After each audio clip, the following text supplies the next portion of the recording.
Assalamualaikum, welcome back to my Dimas channel. Guys, hari ini gue lagi ada di gudang mobil tua, mobil klasik. Oke, ini guru baru ya.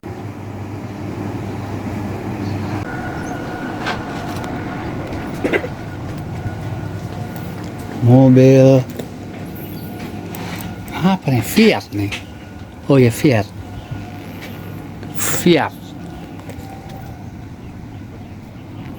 Fiat dua pintu, hatchback apa? Nah, ini yang paling unik nih. Ya, ini Fiat ya. Tuh Fiat.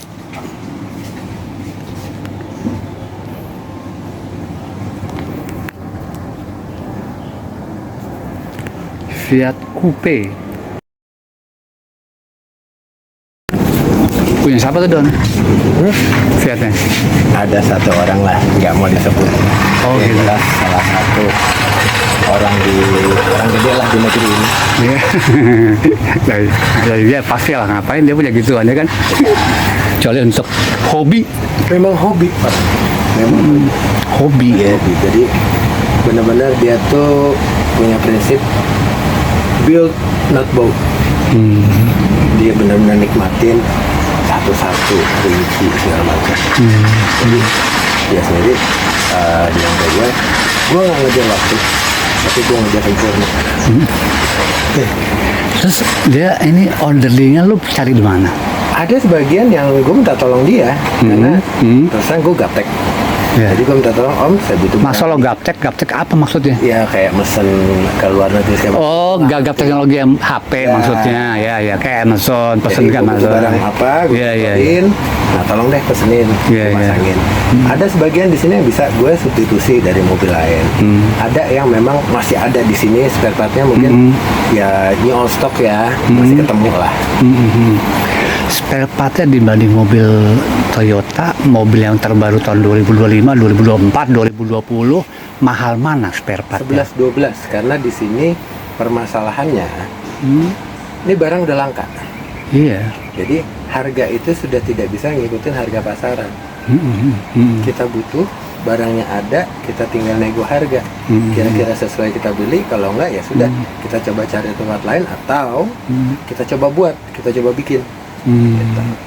Jadi kalau kita udah memutuskan main mobil klasik antik nomor 1, siapin budgetnya dulu. Karena bukan apa-apa, banyak hal yang unpredictable. Iya. Ya nggak usah jauh-jauh. Di sini kemarin kan ada beberapa build-out yang benar-benar niat ngebangun Topolino dari 2 mobil apa dibikin jadi Topolino. Nah, itu aslinya Topolino. Itu mau dibalikin ke orisinilnya. Memang butuh kesabaran yang luar biasa. Iya. Tapi untungnya ownernya ini dia ngerti dengan dunia otomotif. Iya.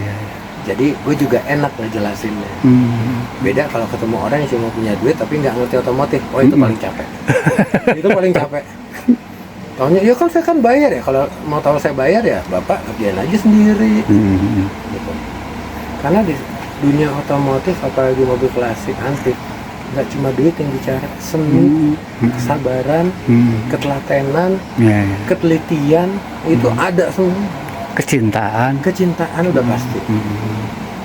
Jadi memang uang itu pendukung utama, tapi ada yang harus ngebarengin lagi. Even dia punya uang, tapi dia nggak cinta. Yang ada, gue beli mobil baru aja lah. Cuma gaya doang gitu ya istilahnya. Tapi kalau dia cinta, nah ini pelan-pelan yuk, ini cari spionnya, cari apanya. Gitu. Iya. Jadi banyak suka dukanya lah kita main Ini mobil klasik. di antara mobil Fiat yang klasik ya maksudnya. Kita kan bicarakan yang klasik.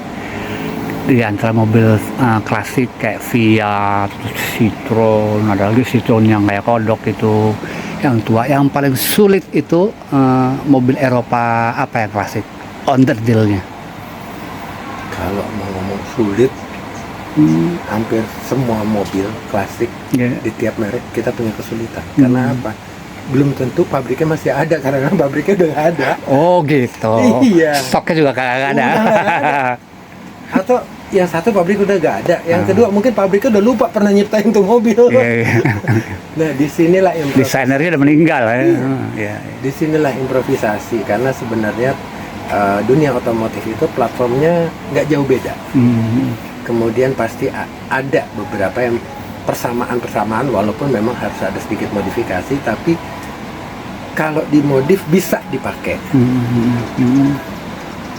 Jadi ya kita sebagai mekanik, sebagai montir, ya saya nggak ngomong builder lah, terlalu tinggi kastanya kalau builder. Kita montir kampung ini kita coba belajar juga. Kita sambil belajar. Terus itu kalau misalnya kan banyak ya customer yang punya mobil klasik atau yang punya mobil hobi yang setua itu ya, udah opa-opa mobilnya, itu maintenance-nya tuh tetap kesini apa dia punya tenaga maintenance orang lain? Saya malah lebih senang dia punya tenaga orang lain. Karena biasanya maintenance lebih sulit kan, mesti jalan dulu mobilnya. Satu itu. Plat mobilnya juga mesti bisa update lagi. Pajaknya gimana tuh Pak? Ya satu, kita balik satu-satu tadi masalah maintenance dulu.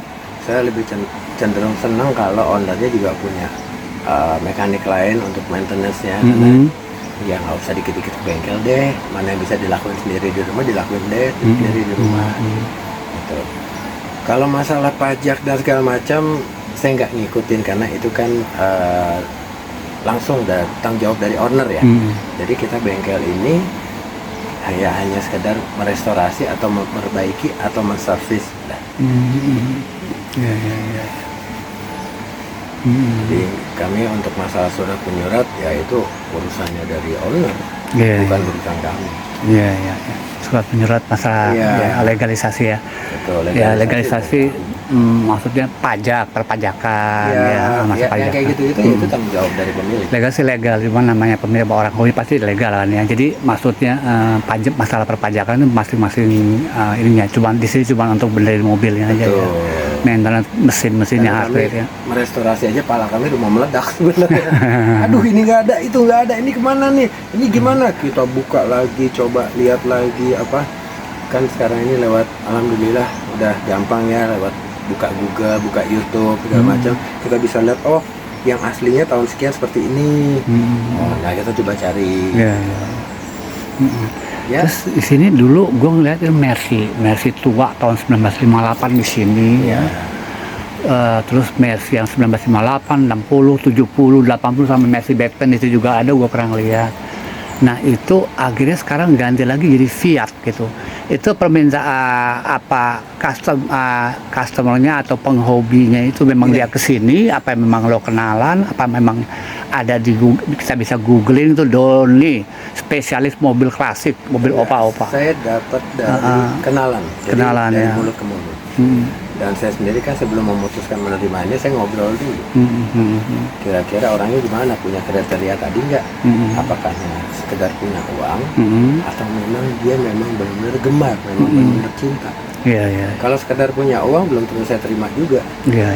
Saya nggak mau kerja dikejar-kejar. Ya karena bukan apa-apa. Nggak usah jauh-jauh deh, kita nggak usah cerita mobil yang tahun-tahun 60-70. Mobil tahun 80 aja, 80-90 sekarang spare partnya kadang-kadang inden 2 bulan, 3 bulan 3 bulan itu paling lama ya. Ya apalagi mobil tahun 70-an. Jadi itu tadi apalagi tahun 1950-an ya, 1950. Di sini pernah nanganin mobil paling tua merek apa tuh Pak? VW paling tua. Kodok. Tahun? Saya lupa tahunnya, tapi yang kaca belakangnya masih belah. Oh iya. Berarti tahun zaman Hitler itu tahun 1940. Hitler tahun 1945 tuh berarti. Dulu yang punya itu ibu-ibu, itu peninggalan dari suaminya. Suaminya meninggal. Itu mobil masih terawat baik, saya cuma disuruh restorasi, bebersih segala macam. Ya sekarang nggak tahu kemana, karena udah lama banget ya, itu udah 10 tahun yang lalu. 10 tahun yang lalu ya. Kalau mobil-mobil militer Rusia nggak pernah ya? Militer Rusia bahasanya saya pernah coba dipanggil kan di marinir tuh sempat ada masalah di mobil Rusianya. Segitu saya ke sana sampai ke relaynya aja bahasa Rusia, kita langsung garuk-garuk kepala, aduh ya, nah. Masa benerin relay doang bawa kamus sih, mending kalau gampang kan. Jadi handphone itu cuma sekedar bisa WA, bisa kirim gambar, bisa laporan video, udah. Selebihnya ya agak ngeri-ngeri sih, takutnya salah pencet malah hilang semua. Makanya udahlah, nggak usah aneh-aneh deh. Gue baru ngeliat ini ada orang gaptek tapi ahli mesin tapi gaptek, lu baru lihat. Ini unik ini ya. Udah nggak bawa, oke. Oh, udah nggak apa-apa ya. Nah itu mobil lu cuma masalah kleman doang. Jadi ya contoh kecil dari mobil lo. Nggak usah panik dulu. Iya. Kita lihat berapa banyak tetesan. Ya takut kan mau bensin, gue pikir wah ini gue disabotase. Kan awal. Iya. Tapi kita bisa lihat kalau tetesannya deras, berhenti. Jangan dihidupin. Tapi kalau tetesannya masih dalam 1 sampai 10 detik itu hanya satu tetes, itu ada kemungkinan baru hanya rembas atau hanya kendor. Jadi nggak usah panik dulu. Kalau kita bisa tangani, kita tangani. Kalau nggak, kita berhenti, telepon montir. Mana montir bisa dipanggil. Telepon lo aja ya. Ya montirnya karena nggak nurut, gue teleponnya nggak nurut. Kan dulu gini, telepon Boni aja, kan lu udah langsung siap. Ya kita sendiri sekarang mungkin lagi ada keterbatasan SDM ya, untuk storing. Gue baru lupa, gue di Bogor ya. Ya nggak mau datang lah orangnya, tuh di Jagakarsa montirnya. Gimana Pak, Bogor ya nggak bisa, mau telepon lo juga nggak mau orangnya. Ya nggak lucu kan, ngancengin klaim dong kena gasnya tol, bensin segala macam, nggak lucu. Di situ juga kan kita mesti lihat juga, perlu nggak kita datengin, seimbang nggak gitu. Karena kita juga nggak tega cuma ngancengin klaiman doang, bebersih, masa kita cas 650.000? Iya. Ya karena kan kita ada tol, pulang. Justru itu bensin. Masalah profesionalisme. Nggak kayak bengkel yang lain. Gue juga kemarin tuh bukan gue tempat bengkel lain. Masalahnya apa? Yang gue telepon ke rumah itu karena kayak kasusnya kayak gitu juga. Cuman tuh jet pumpnya namanya ya? Ini apa namanya, fuel pump. Mau telepon siapa nggak bisa datang, yang deket akhirnya mobil, kerusakan mobil itu kunci utamanya dianalisa. Kami sendiri masih sering miss, masih sering salah dianalisa. Apalagi yang terburu-buru ya. Makanya kalau kita menganalisa sesuatu, kadang kalau ada beberapa yang kata pemiliknya ini kerusak, giliran dibawa kemari kita nggak nemu apa-apa. Kita balik lagi, Pak, Om, nggak nemu nih kita. Udah deh, lu pakai dulu deh. Om, bukan apa-apa, namanya make. Kami ini ngeri resiko, apalagi jalanan sekarang seperti apa ya kan, motornya selawar seliwir, mobilnya juga kanan kiri nggak karuan. Ntar ada apa-apa kita yang ketentuan. Itu yang kami agak ngeri.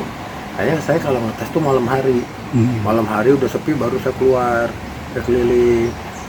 Ya untung-untungan ketemu, untung-untungan kagak. Jadi seperti itu. Iya. Terus pertanyaan berikutnya, ini mobil klasik, gue percaya ada jalan pasti ya. Udah jalan, ada yang mau dijual atau apa punya? Nggak tahu, itu urusan owner. Oh, bukan lo yang jual, Urusan owner. Ya. Kita job desk-nya hanya memperbaiki, menghidupkan. Untuk restorasi. Pokoknya fungsional semuanya. Fungsional, cuma untuk restorasi yang lain-lain kami juga nggak mau, kayak interior atau aksesoris saya nggak mau. Karena jujur saya nggak ngerti. Lebih baik saya ngomong, Pak, saya nggak ngerti, tapi kalau hanya sekedar ngidupin mesin, insya Allah tim kami bisa. Tapi kalau suruh nyari spion kemana ya, aduh nyerah deh. Kami nggak sanggup. Oke guys, gitu dulu spill gue.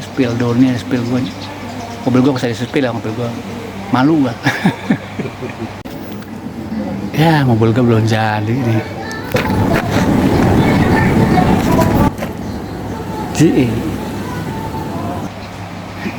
Oke, dadah. Makasih ya. Thanks for watching. Sampai ketemu lagi di Dimas Channel. Bye.